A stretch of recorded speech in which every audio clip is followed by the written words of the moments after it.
할렐루야. 오늘 이 새벽에 나오신 우리 사랑하는 성도 여러분들 주님의 이름으로 사랑하고 축복합니다. 자, 오늘 요한복음 8장 1절부터 59절까지 말씀으로 생명의 빛으로 나아가자. 생명의 빛으로 나아가자. 이런 제목으로 말씀의 은혜를 나누고자 합니다. 이 세상에 온전한 사람은 없습니다. 우리는 누구나 약점을 가지고 있죠. 아니, 연약함을 가지고 살아갑니다. 그러므로 털어서 먼지 나지 않을 사람이 없다고 합니다. 그럼에도 우리는 이상할 일이 많지 다른 사람을 판단하고 정죄하는 것을 맘먹듯이 하면서 살아가죠. 아니, 저부터 다른 사람을 판단하고 정죄하고 있는 모습을 보게 됩니다. 사랑하는 성도 여러분, 지금 여러분은 어떠십니까? 저와 같은 고민을 하지는 않으십니까?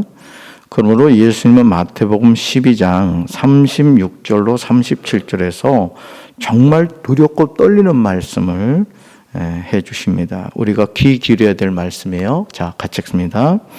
내가 너에게 말한다. 사람들은 심판날에 자기가 말한 온갖 쓸데없는 말을 해명해야 할 것이다. 너는 내가 한 말로 무죄 선고를 받기도 하고 유죄 선고를 받기도 할 것이다. 아멘. 이 말씀을 꼭 기억하십시오. 여러분이 어떤 말을 할 때 항상 마태복음 12장 36절과 37절 말씀을 기억하셔야 돼요. 사람들은 심판날에 자기가 말한 온갖 쓸데없는 말을 뭐 해야 된다? 해명해야 할 것이다. 저와 여러분이 판단하고 정죄할 수 있는 사람은 아무도 없습니다. 우리는 각자에게 주어진 삶을 살아갈 뿐입니다. 우리보다 연약함을 가지고 있는 사람을 대할 때 우리는 그 사람에 대해서 욕하고 비난할 것이 아니라 품어주는 넓은 마음이 필요합니다. 우리 강경제일교회 성도들이 우리가 영적인 가족, 예수 안에서 한 가족임을 기억하고 어떤 허물이나 약함이 보일 때 그것을 비난하고 정죄하는 것이 아니라 주님의 사랑으로 품어주는 우리 성도들 되기를 주님의 이름으로 축원합니다. 여러분 기억하십니까? 죄인들을 향하여 예수님은 십자가에서 두 팔을 벌리시고 이렇게 말씀하셨죠. 아니, 지금도 우리에게 말씀하고 계십니다. 뭐라고요? 사랑하는 아들아, 사랑하는 딸아, 내가 너를 이만큼 사랑한단다. 만약 예수님이 십자가에 자신의 두 손과 두 발을 못 박히지 않으셨다면 주님의 두 팔은 뒤로 더 젖혀졌을 거예요. 더. 내가 너를 이렇게 사랑한다. 여러분, 주님의 이 사랑을 기억하시고 저와 여러분 또한 사랑하며 살게 되기를 주님의 이름으로 축원합니다. 자, 첫째로 7절입니다. 너희 중에 죄 없는 자가 먼저 돌로 치라는 예수님의 말씀을 기억해야 합니다. 교회가 무엇입니까? 아니, 교회란 어떤 공동체입니까? 성경을 보시면 교회는 주님의 몸이라고 합니다. 교회는 주님의 몸이다. 그리고 교회란 저와 여러분 자신을 말합니다. 그러므로 교회란 예수 그리스도의 몸으로서 우리는 그 교회를 구성하고 있는 지체가 되는 것입니다. 그런데 제가 모태신앙으로 자라서 이제까지 목회를 하면서 수많은 교회를 보았습니다. 수많은 목사와 성도들을 만났습니다. 그리고 저는 이상한 모습을 발견했습니다. 그것은 주님의 몸이라고 하는 교회 안에서 주님의 몸이 아닌 것처럼 행동하는 사람들을 종종, 아니 너무 많이 보았습니다. 마치 독립군처럼 행동하고 말을 하며 살죠. 여러분, 암이라는 게 뭐죠? 암이라는 것은 우리 모든 세포가 정상적인 주기로 이렇게 생성이 되는데 기형적으로 커지는 게 암입니다. 여러분, 우리가 주님의 몸된 교회 안에서 자신에게 주어진 역할이 있고 사명이 있는 거예요.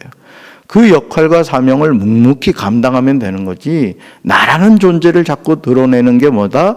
영적인 암이 된다라는 것이죠. 조금만 철이 든 사람이라면 자기 가족의 허물을 외부에 말하지 않을 것입니다. 왜냐하면 가족이기 때문입니다. 사랑하는 성도 여러분, 저와 여러분은 강경제일교회 가족인 줄로 믿습니다. 사는 집이 다르고 성이 다르고 자라온 환경이 다르지만 우리는 분명히 한 가족입니다. 그런데 오늘 우리는 왜 서로에게 자신의 속마음을 이야기하지 못할까요? 왜 우리는 자신이 누군가와 나눈 이야기가 삽시간에 주변 사람들에게 소문이 날 것을 두려워해만 하는 것일까? 그 이유는 우리가 아직 주님의 몸된 교회에서 지체가 무엇임을 이해하지 못하고 있기 때문에 그렇습니다. 그래서 서로의 마음을 나누지 못하는 거예요. 잠언 20장 19절에 이런 말씀이 있습니다. 같이 읽습니다. 남의 말을 하고 다니는 사람은 비밀을 누설하게 돼 있으니 입을 함부로 놀리는 사람과는 어울리지 마라. 아멘. 여러분 잊지 마시기 바라요. 사람을 칼로 죽이는 것보다 더 고통스럽게 하는 것은 말로 상대방을 죽이는 것입니다. 우리는 다른 사람에 대해서 가타부타하기에는 연약함이 많은 존재예요. 주님의 긍휼의 여기심이 없었다면 우리는 여전히 죄인이라는 거죠. 소망이 없는 인생을 살아갈 수밖에 없다는 것입니다. 오늘 음행하던 여인을 잡아온 서기관들과 바리새인들의 모습에서 우리는 자신의 강팍한 모습을 볼 수 있어야 됩니다. 자, 성경은 누가 누구에게 주신 말씀이다? 하나님이 오늘 나에게 주신 말씀이라는 것이죠. 자, 말씀 같이 읽습니다. 서기관들과 바리새인들이 음행 중에 잡힌 여자를 끌고 와서 가운데 세우고 예수께 말하되 선생이여 이 여자가 간음하다가 현장에서 잡혔나이다. 아멘. 지금 서기관들과 바리새인들이 예수님에게 문제 제기하는 내용은 너무도 명확해요. 이 여자가 간음하다가 현장에서 잡혔다 이거예요. 잡혔다. 자, 그러면서 5절에서 이 여인을 돌로 치라는 모세율법을 인용합니다. 사실은 예수님에게 데려올 이유도 없었어요. 왜냐하면 이 당시에 간음하다가 현장에서 잡히면 그냥 돌로 쳐서 죽일 수 있는 그런 상황이었거든요. 자, 그러면서 예수님에게 물은 거예요. 뭐라고요? 선생은 어떻게 말하겠나이까? 자, 서기관들과 바리새인들이 무슨 의도로 예수님에게 이 질문을 했는지 요한은 6절에서 기록하고 있어요. 즉 고발할 조건을 얻고자 하여 예수님을 시험한 겁니다. 그러니까 어떤 말을 하는가 이걸 들어보고 예수님을 이제 올무에 걸리게 하려고 한 거예요. 사랑하는 성도 여러분, 정말 웃기지 않습니까? 예수님이 이 세상에 왜 오셨습니까? 죄인들을 구원하시기 위해서 오셨습니다. 그렇다면 예수님을 통해서 자신이 죄인임을 깨닫고 죄사함을 통하여 구원을 받아야 할 터인데 지금 서기관들과 바리새인들은 예수님을 시험하고 있는 것입니다. 그것도 음행 중에 잡힌 여자를 끌고 와서 말입니다. 우리는 너무도 쉽게 다른 사람을 판단하고 정죄합니다. 길과 진리와 생명 되시는 예수님을 통해서 자신이 얼마나 흉악한 죄인인가를 깨달아야 하는데 우리가 진리의 심판자가 되어서 다른 사람들에 대해서 옳고 그름을 결정하려고 합니다. 예수님은 자신을 시험하는 사람들의 질문에 몸을 굽혀서 손가락으로 땅에 무엇인가를 쓰십니다. 자, 그런 후에 7절에 놀라운 말씀하시죠? 7절 같이 읽습니다. 그들이 묻기를 마지 아니하는지라. 이에 일어나 이르시되 너희 중에 죄 없는 자가 먼저 돌로 치라 하시고. 아멘. 사랑하는 성도 여러분, 지금 주님이 저와 여러분에게 물으십니다. 아니, 지금 누군가를 향하여 정죄하고 판단하는 저와 여러분에게 너희 중에 죄 없는 자가 먼저 돌로 치라고 하십니다. 여러분, 이 세상에 죄 없는 자가 있어요? 없습니다. 무슨 말이죠? 돌로 칠 수 있는 사람은 아무도 없다. 이런 말씀이죠. 자, 이 말씀을 하시는 예수님은 다시 몸을 굽혀 손가락으로 땅에 무언가를 쓰십니다. 자, 그러자 예수님의 이 말씀을 들은 무리가 양심의 가책을 느낍니다. 어떤 분이 그런 얘기를 하더라고요. 예수님 당시에는 이 말을 예수님이 했을 때 사람들이 돌을 다 넣고 돌아갔지만은 요즘 이런 말을 하면은 아주 돌로 바로 쳐 죽일 거라고 그런 얘기를 누군가 하더라고요. 여러분, 예수님의 말씀을 들은 무리가 양심의 가책을 느꼈어요. 성도 여러분, 은혜를 받는다는 게 뭐라고 생각하세요? 은혜를 받는다는 것은 절대 내가 듣고 싶은 얘기를 듣는 게 은혜가 아니에요. 성경이 우리에게 말하는 은혜는 강단에서 주의 종들을 통해 말씀이 선포될 때 내 죄를 깨닫는 게 은혜입니다. 왜냐하면 우리는 이 세상을 살면서 저부터도 그래요. 저부터도 제 자신이 이렇게 생각하는 거나 살아가는 걸 보면 때로는 부끄러울 때가 있어요. 야, 이거 뭐 목사가 이래. 그런 생각이 들 때가 있다고요. 그렇기 때문에 우리는 늘 주님 앞에 나와 예배 드릴 때마다 나의 부족함을 깨닫는 거예요. 내가 죄인임을 깨닫는 거예요. 그리고 결론은 딱 한 가지예요. 아, 예수님밖에 없구나. 내가 그래 예수님 믿어야 되는구나. 이걸 깨닫고 돌아가는 게 은혜거든요. 그런데 어느 순간요, 영적 교만에 빠지면 이게 안 들려요. 예. 안 들리면서 목사님 부부싸움 했나? 왜 그래? 자꾸 말씀이 빗나가기 시작하는 거예요. 강팍해진 겁니다. 영적 교만에 빠진 거예요. 여러분, 혹여나 이 새벽에 말씀이 안 들리시는 분 있으면 회개하셔야 됩니다. 그리고 주님, 말씀이 들리게 해주세요. 말씀이 들리게 해주세요. 기도하셔야 됩니다. 아멘. 아무리 소낙비가 내려도요, 그릇을 뒤집어 놓으면 빗방울이 담기질 않아요. 하나님의 은혜는 내가 죄인임을 깨닫고 주여 나에게 은혜를 주십시오. 사모하는 자에게 하나님이 은혜를 쏟아부어 주실 줄로 믿습니다. 자, 양심의 가책을 느낀 사람들이 어른으로 시작하여 젊은이까지 하나씩 나갑니다. 자, 이제 그 험악한 장소에 예수님과 거기 홀로 서 있는 여인만 남게 되었어요. 자, 그 후 예수님은 저와 여러분이 절대로 잊어서는 안 되는 말씀을 하시죠. 우리를 향하신 말씀임을 기억해야 됩니다. 습관적으로 남을 비난하고 정죄하는 습관이 있는 우리가 꼭 명심해야 되는 말씀이에요. 자, 11절 같이 읽습니다. 대답하되 주여 없나이다. 예수께서 이르시되 나도 너를 정죄하지 아니하노니 가서 다시는 죄를 범하지 말라 하시니라. 아멘. 이 세상에서 죄가 전혀 없으신 분은 예수님밖에 없어요. 아멘이십니까? 자, 죄가 전혀 없으신 예수님도 간음하다가 현장에 붙잡힌 이 여인을 정죄하지 않았음을 잊지 마시길 바라요.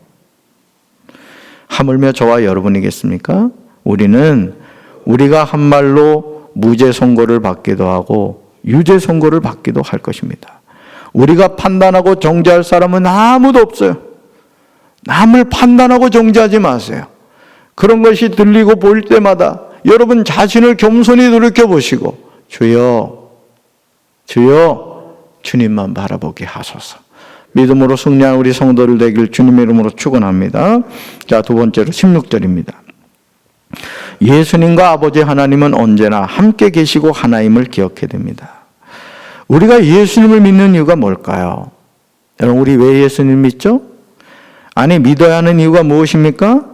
우리는 믿음에 대해서 참 많은 오해를 합니다. 이제까지 믿음이란 덮어놓고 믿는 것이라고 생각했어요. 그래서 이렇게 말하죠.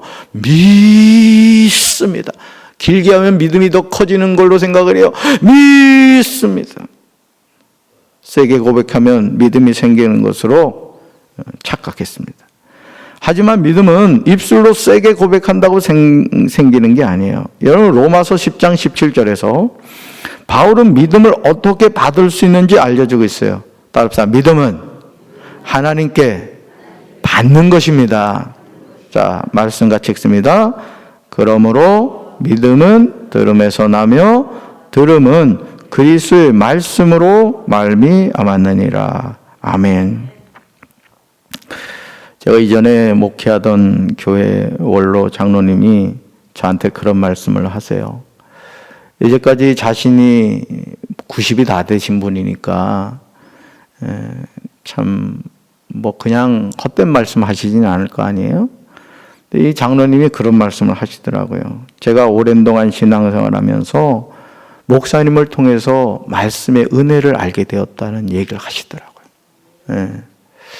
그래서 저는 처음에 그게 그냥 저 듣기 좋으라고 하는 말인 줄 알았습니다. 사람이 그렇습니다. 사람이요. 여러분들이 강정제일교회 담임 목사를 훌륭한 목회자로 만들어 가려면, 세워 가려면 여러분 기도해 주셔야 됩니다. 그리고 목회자에 대한 여러분이 어떤 하여간 그 자부심을 가지셔야 돼요. 어디 가서 말 한마디를 하더라도, 야, 우리 목사님 최고라고. 저는 또 뭘 해야 되냐면, 우리 교회 장로님들, 성도님들 최고라고. 서로 이렇게 해야 돼요. 아멘? 그 장로님이 이제 처음에 그 얘기를 해서, 저 듣기 좋으라고 하는 모양이다. 이랬는데, 어느 순간 장로님이 하시는 말씀에 진정성을 제가 느낀 거예요. 그래서 제가 사실은 이렇게 설교 원고를 늘 이렇게 보내드렸어요. 카톡으로. 그러면 보통은 그냥 훌쩍훌쩍 보잖아요. 이분은 내용까지 교관하는 거예요. 그래서 이분이 정말 사모하고 은혜를 받으시는구나, 이걸 깨달았어요.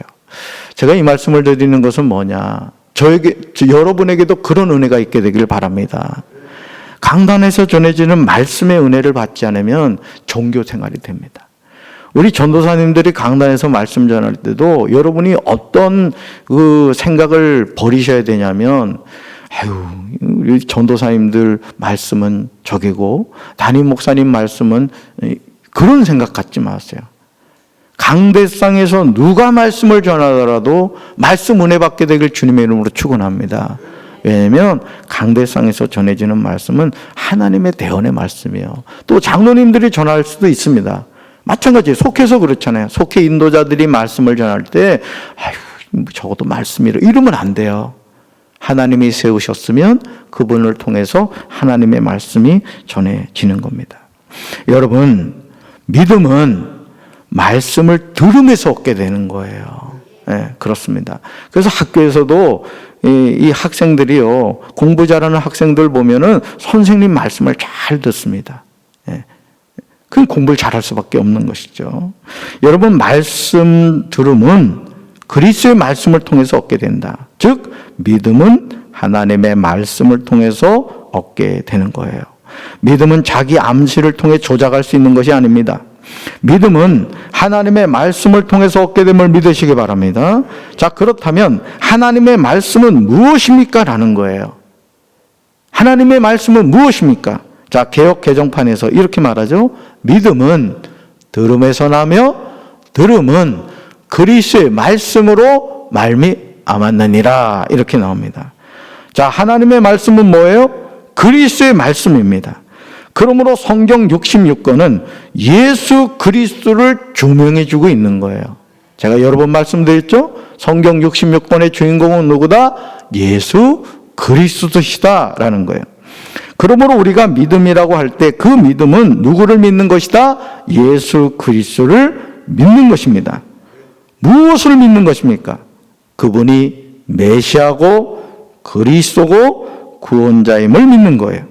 그래서 바울은 사도행전 16장 31절에서 빌립보 감옥에서 죄수들이 탈옥한 줄 알고 스스로 목숨을 끊으려고 하는 간수가 어떻게 구원을 받을 수 있습니까? 정말 중요한 질문 아니에요? 여러분, 이 질문에 대한 해답 얻으셨어요? 어떻게 구원을 받을 수 있습니까? 여러분 주변에서 예수님을 믿지 않는 친구가, 이웃이, 저기 저 교회 다니시죠? 예, 제가 강경제일교회 권사입니다. 제가 어떻게 구원 받을 수 있습니까? 누군가 물었을 때 여러분 어떻게 대답해야 됩니까? 자, 이렇게 대답하셔야 돼요. 같이 읽습니다. 주 예수를 믿어라. 그래야면 너와 내 집이 구원을 받으리라. 아멘. 주 예수를 믿어라. 그리하면 너와 내 집이 구원을 받으리라. 자, 구원의 범위가 나와요. 첫째는 너가 구원을 먼저 받아야 된다는 거예요. 그 다음 어디로 가야 돼요? 내 집이요. 내 집이. 여러분, 고넬료의 그 말씀 기억하시죠? 고넬료가 하나님 앞에 경건한 삶을 살았다 했어요. 자, 환상을 봤습니다. 자, 저기 시몬의 집에 있는, 무두장이 시몬의 집에 있는 베드로를 데려오라고 하나님이 천사를 통해 말씀하셨어요. 자, 그랬더니 고넬료가 혼자 베드로를 맞이하지 않습니다. 자기 온 가족과 친구들을 초청해서 베드로를 맞이하는 것을 보게 됩니다. 저는 우리 사랑하는 강경제교회 성도 여러분들이 그런 마음을 갖게 되길 바랍니다. 먼저 여러분이 구원받으셔야 돼요. 그 다음 가족이 구원받으셔야 돼요. 여러분 주변에 있는 이웃이 구원받아야 됩니다. 이것이 주님이 우리에게 주신 사명이라는 것이죠. 자, 그러므로 요한복음 8장 12절에서 예수님이 이렇게 말씀하시죠. 같이 읽습니다. 예수께서 또 말씀하여 이르시되 나는 세상의 빛이니 나를 따르는 자는 어둠에 다니지 아니하고 생명의 빛을 얻으리라. 아멘. 자, 예수님은 자신을 세상의 빛이라고 하십니다. 예수님을 따르는 사람은 생명의 빛을 얻게 된다고 말씀하세요. 이 작은 나의 빛 비치게 할 때야, 이 작은 나의 빛 비치게 할 때야. 뭐죠 그 다음에? 빛내리 빛내리 빛내리. 아멘. 생명의 빛이신 예수님을 나타내야 돼요. 자, 그렇다면 예수님이 누구실까요? 여러분 16절 18절 19절 29절에서 예수님과 아버지 하나님은 함께 계심을 말씀하십니다. 즉 예수님을 아는 것이 아버지를 아는 것이라는 뜻이죠. 특별히 29절 보시면 이 사실을 말씀하세요. 29절 같이 읽습니다. 나를 보내신 이가 나와 함께 하시도다. 나는 항상 그가 기뻐하는 일을 행함으로 나를 혼자 두지 아니하셨느니라. 아멘. 아버지가 기뻐하는 일을 행할 때 우리를 혼자 두지 않으신대요. 왜냐하면 하나님이 주님과 함께 하셨듯이 항상 우리와 함께 하시기 때문이에요. 오늘도 우리 사랑하는 성도 여러분, 주님이 기뻐하시는 일을 합시다. 주님이 우리와 함께 하신대요. 그 주님을 의지하셔서 오늘도 말씀 안에서 승리하는 우리 사랑하는 성도들 되길 주님의 이름으로 축원합니다. 가슴에 손을 얹겠습니다. 하나님 아버지, 생명의 빛이 되신 예수님을 알게 하시고 우리가 그 말씀을 들음으로 하나님의 자녀로서 살게 하심을 감사합니다. 오늘도 생명의 빛이 되시고 생명이 되신 그 예수님을 의지함으로 믿음으로 승리하는 우리 사랑하는 성도들 되게 도와 주옵소서. 하루해가 맞도록 주 안에 거하는 삶이 되게 하옵소서. 좌로나 우로나 치우치지 않게 하옵소서. 예수님의 이름으로 기도합니다. 아멘.